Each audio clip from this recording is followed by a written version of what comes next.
Chapter 16. The ride to Dr. Bloom's office was quiet, uncomfortable. What would his mother say if she knew he was on his way to pick up his sister on suspicion of murder? "What can you tell me about Rachel Haynes?" Bubba asked, trying to get his mind off the task at hand. He still couldn't shake the feeling that he knew her somehow and that she was important. I don't know much about her. She's a little odd, but she stays out of people's way. She's been here as long as I can remember, so maybe you crossed paths with her before?" "Yeah, that's what I've been trying to figure out. She doesn't look familiar to me, but the name does." He ran again through the list he had started in his head. He didn't remember saving her, but he certainly didn't remember every victim's name from 5 years ago. Sometimes he never even knew their names. He'd never dated a Rachel, and he was sure he would remember her if he had. So that left high school. Had he known a Rachel in high school? He ran through the names and faces he did remember. There was no Rachel Haynes. But there had been a Rachel. Rachel Jones? He hadn't known her well, but he remembered the name from a musical program. He'd only ever been to one, and only then because his best friend had asked him to go, because he was dating one of the actresses. It had turned out to be a nightmare because Daphne had also been in that cast, and she'd been convinced Bubba had been there to see her. It had taken weeks to convince her otherwise. Could it be the same Rachel? Could she and Daphne be in on this together? "Do you know if Rachel Haynes is married or was married?" "I don't know for sure, Bubba, but I promise you if Felicity turns out not to be our suspect, that we'll look into her, okay?" Bubba nodded, but he couldn't shake the feeling that held on with claws and wouldn't let go. "You sure you want to come in?" Makenna asked when they reached the office. She turned off the engine and shifted so she was facing him. "You don't have to." He appreciated her concern, but he had to know. If his sister had really tried to kill him, he needed to be there when she was confronted. "No, I'm good." Concern flashed in Makenna's eyes, but she nodded. "Okay, let's go." Bubba's heart pounded in his chest as they approached the office door. Would Felicity have a cut? Would she try to run? Turn herself in? Questions and scenarios flashed through his mind, but he had no way to prepare for the unknown. Makenna pulled open the door and entered first. Bubba almost ran into her when she stopped short in the room. He scanned to see what had made her pause and realized the woman manning the receptionist desk was not his sister, but a petite blonde. "Can I help you?" she asked when she ended the call she was on and looked up at them. "We're looking for Felicity Fisher," Makenna said. The girl shrugged. "Sorry, she's not here today, called in sick. I'm Becky, the temp. Is there anything I can do for you?" "Is Dr. Bloom available?" "You can tell him it's Captain Drake," Makenna asked. "Her, you mean? Dr. Bloom is a woman." "Of course, my mistake." Makenna recovered nicely, but Bubba could see that this information had thrown her. It had thrown him too. He wasn't sure why, but he had also assumed Dr. Bloom was a man. "Let me check." The woman punched a button on the phone and waited. "Dr. Bloom, there's a Captain Drake and a man here to see you. Do you have a moment?" She looked up at them and nodded. "Yes, ma'am." She replaced the phone and motioned them toward the door. "She said to go on in." "Thank you." As Makenna led the way to the office, Bubba wondered what she had up her sleeves. Was she just hoping to get more information? Or did she think Felicity might be hiding in Dr. Bloom's office? "Captain Drake, what can I do for you?" Dr. Bloom was a smart-looking woman with her dark hair pulled back in a severe bun and a pair of cat-eyed glasses that accentuated her thin cheekbones. She sat behind her desk, and Bubba found it odd that she didn't rise to greet them. "I was hoping to ask you a few questions about your employee, Felicity Fisher." Dr. Bloom's eyes shifted to Bubba, and a tingle ran down his spine. Why was she looking at him like that? Did he know her?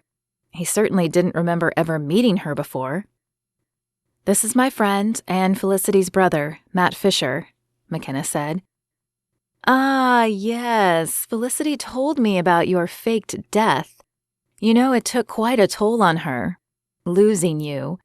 Her eyes bored into his, and the concern she was projecting felt a lot more like blame to him. "I know, but we thought it was the right move at the time," Bubba said. "Fair enough. So how can I help?" She leaned forward and placed her hands on the desk, one on top of the other. "Did you speak with Felicity today?" Makenna asked. "No, we have a temp agency who fills her spot when she is sick. She must have called them directly." "Is she sick often?" "Rarely. She's very punctual and efficient. She recently broke up with her boyfriend, and he said her behavior had changed recently. Have you noticed anything different lately?" Dr. Bloom shrugged. "This can be a challenging job. Felicity has to listen to people in the waiting room and deal with customers on the phone. She handles it well, though perhaps she's been a bit more short-tempered than normal." "Does she have access to your files?" Her boyfriend also stated she seemed to have knowledge of cases. At this, Makenna finally seemed to find the chink in the doctor's stoic demeanor, and her laid-back attitude disappeared. "No, I do all my notations online. She would have no reason to know anything about my cases unless the clients told her themselves." "I'm assuming you're not just here about that, though. Am I right?" "No, I'm afraid Felicity is a person of interest in a current case." A person of interest was putting it mildly in Bubba's mind. She was their #1 suspect, but perhaps Makenna was downplaying it for a reason. "You think she's the arsonist?" The doctor shook her head slowly as if she were considering this option for the first time. "She does have some of the markers, abuse in her past, a recent trigger, but I think you're wrong about Felicity. I don't know why she was in my files, but I don't believe she's your arsonist." "With all due respect, ma'am, that's for me to determine. Do you have Felicity's current address?" "Of course." The doctor turned to her computer and tapped a few keys, but Bubba noticed she only used her left hand. Strange. Someone who typed as much as she claimed to surely didn't chicken peck the notes. Perhaps she used voice to text? "Her address is 1214 Sway Avenue. She's not your killer, though." "I hope you're right. Thank you." Makenna nodded at the doctor and led the way out of the office. Bubba followed, wanting to hear her take on what had just happened, but he held his question until they were back in her car. "Did Dr. Bloom seem a little off to you?" Makenna shook her head. "Off how?" "I don't know. The way she looked at me, the fact that she only typed with one hand. What kind of doctor only uses one hand to type? Did you see her right hand at all?" "She placed both hands on the desk," Makenna said. "Yeah, but she had the left over the right."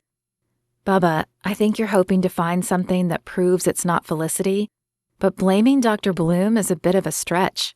What's the motive? She's a psychiatrist who helps people. Maybe they were all clients. Did you look into that?" He didn't want Felicity to be the arsonist, but that wasn't what this was about. Something about Dr. Bloom had seemed wrong to him. Maybe it was just them showing up unannounced, and maybe it was learning about Felicity. But maybe it was something more. Makenna opened her mouth and then sighed before speaking. "Okay, we didn't look into counseling. We can check that after we talk to Felicity." "The doctor seemed certain Felicity isn't the suspect. She's a psychiatrist. Wouldn't she know?" "It's possible, but she's not her psychiatrist, Bubba. She's Felicity's boss, which means she has a different relationship with her." "So what now?" "Now we go to Felicity's house and hope we can find her before anyone else ends up dead." She paced around the room, trying to calm her rage. Failure was not an option, and yet she had failed. Again.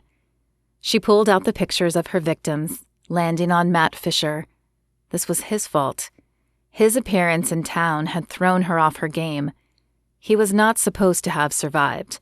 No one was supposed to survive. So, the only thing to do was get rid of him. Then she would see clearly again. But how? How could she take out Matt when he was always with Captain Drake? The station? They were bound to be spending time together there. But could she set the station on fire? The station would have surveillance cameras. If she did this, she would have to leave town, which meant she might not be able to finish the Dr. Hayworth mission. "What do I do?" she asked aloud. The voice had been curiously silent today. Was he angry that she failed? "Let it go," the wimpy voice whispered. "Shut up," she yelled at the voice. "You are a coward. You are worthless." The voice stilled, and while she felt satisfaction at that, she still wasn't getting the orders she needed. But that was okay. She could wait. If she'd learned nothing else over the years, she had learned patience. And she could wait. But not here. She couldn't think with the two men smiling at her, mocking her failure. She had to get out and clear her head. Then he would tell her what to do. She was sure of it. Makenna wished she had the words to say to Bubba as they drove to Felicity's house. But what did you say to someone when you were about to arrest his sister? "You don't have to go in with me," Makenna said when she pulled the car to a stop in front of the small Rambler. "I could leave you here and get her without you." Bubba shook his head, but his eyes remained fixed out the window. "No. If she is responsible, I want to be there. In some weird way, I feel like I owe her, like I failed her somehow." Makenna touched his arm and waited to speak until he turned to face her. "You did not fail her, Bubba. If she is the arsonist, her parents failed her long before she ever met you." He squeezed her hand and held her gaze a moment. "Thank you." His touch sent a tremor down her spine, and her throat dried up as if she'd swallowed a cotton ball by mistake. "You're welcome," she said softly, pushing the words past the cotton. "I guess we better go." It wasn't what she wanted to say. She wanted to tell him she enjoyed his company, that she hoped they could have a future, that she didn't want to be just friends. However, now was not the time. It could wait until they found the killer. He let go of her hand, and with great reluctance, she dropped her hand from his arm and opened her car door. The house was dark as they approached, and Makenna wondered briefly if they were walking into a trap.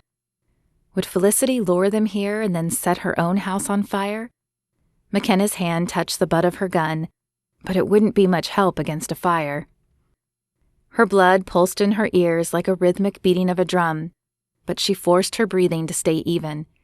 It wasn't dark yet. The killer always struck after dark, so surely they would be safe. She hoped they would be safe. She'd promised Bubba's parents she would protect him. Yet here she was, dragging him along to danger. The porch creaked under her feet, and the hairs on her neck lifted. But then she felt Bubba's calming presence behind her. He placed a hand on the small of her back, and her heart began to slow. After a deep breath, she pressed the bell. The chime echoed throughout, but then silence fell again. "Maybe she's not home?" Bubba asked as the silence drew out. "Do you know where she might go?" Makenna didn't have a warrant, so she couldn't just bust into the house, and the blinds were pulled, blocking visibility. "No, but my parents might." Makenna sighed. "I didn't want to get your parents involved, but you're right. They're probably our best hope." She just hoped they would talk to her when they found out what she wanted.